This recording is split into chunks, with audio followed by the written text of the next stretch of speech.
I just don't have the time to develop my skills. I don't even know which skills I should develop. Where should I start and how should I do it? Do I even need to develop any skills? Does that sound familiar to you? Often these thoughts prevent us from developing ourselves and our career. So what can you do to overcome them?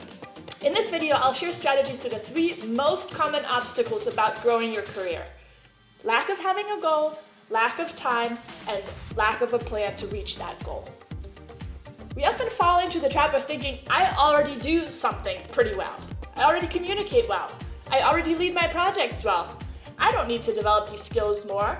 But if you don't want to be stuck in a career dead end and want to grow your career at all, the truth to face is that there's probably something you can develop.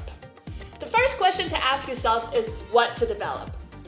Take a look at your career ladder. Do you have a career ladder for your position?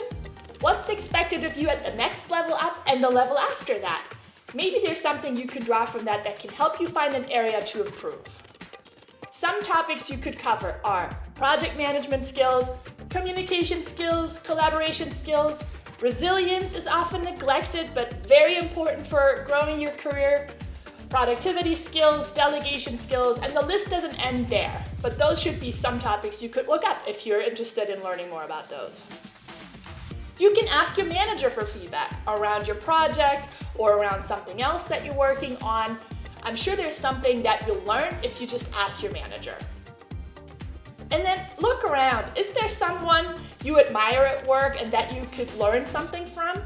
Could that person be your mentor? Ask them. You might be surprised, and they might actually want to teach you what they know. If you still don't have an idea for what to develop, then just start a meditation habit or practice calmness. That's so easy to do. It takes only a few minutes of your time each day, and it can be really beneficial and help you focus on your work or help you develop other skills as well. The next thing you might wonder is how can you make time to develop your skills? It's actually not true that you need to dedicate hours to develop. It's probably already beneficial if you start developing a habit to just find something to work on for a few minutes every day. 10 minutes a day can be enough to help you develop in the direction that you want to develop in. Now, the easiest ways to make time is to look critically at what you're currently doing and seeing how you can do those things more effectively. For example, maybe you want to do your 2 most important to-do items before 11 o'clock so that you maintain your focus, and once you have those done, that opens up the afternoon so you can do all kinds of other things. You can develop other skills because the most important things are already out of your way. The next thing you can try to be a little bit more effective with the tasks you're already doing is to try the Pomodoro technique, which is a technique where you can just set a timer for a few minutes. That time will be your work time, and after that you take a break, and you can either take a break during the break or you can use that time to develop your skills and read an article online or watch a short video.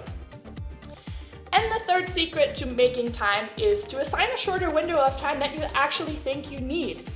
Sometimes work fills up the time we assign to it, so if you just assign a shorter period of time for a task, then you might actually be able to get that task done much faster. And here's my personal secret. If you don't know what task to do next, just do 10 minutes of professional development.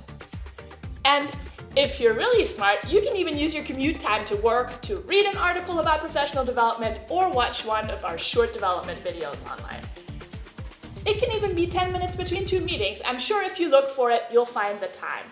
For the last thought, you want to think about how you can develop your skills. Probably the 2 previous steps already gave you some thoughts around how you could develop and how to make time to do that. For example, maybe you found a mentor at work, and maybe they gave you an idea of something that you could be doing to professionally develop. Or maybe you asked your boss for feedback, and you found out some aspect that you could improve. Now, make a plan and commit to it. Define the timeline during which you'll be developing this skill. Giving it a specific time frame will actually help you following through with it and being more successful. Define exactly what results you want to achieve. It's important to be specific here so you know when you're successful. For example, you can make the goal, I will create a project roadmap for my 2 projects by next Wednesday. That's really clear, and you know exactly by the time next Wednesday comes around, if you don't have those 2 projects completed, then you didn't reach your goal. And if you did, then there you go. And then you can ask a mentor, boss, or family member to regularly check in with you about your progress to keep you accountable. This can really help you move forward with your goals and make sure you accomplish them. Now, I hope this video will help you overcome these 3 obstacles that are limiting your career right now: lack of a goal, lack of time, and lack of a plan, and you'll start developing some aspects of your skill set this week. Let me know in the comments below what skill you'll start developing. And as a bonus, if you're planning to advance your career, have you thought about building a strategic professional relationship with your boss yet? In order to get you started with that, download my free guide linked in the comment section below, which will help you make your boss a partner for your success with only a few simple steps.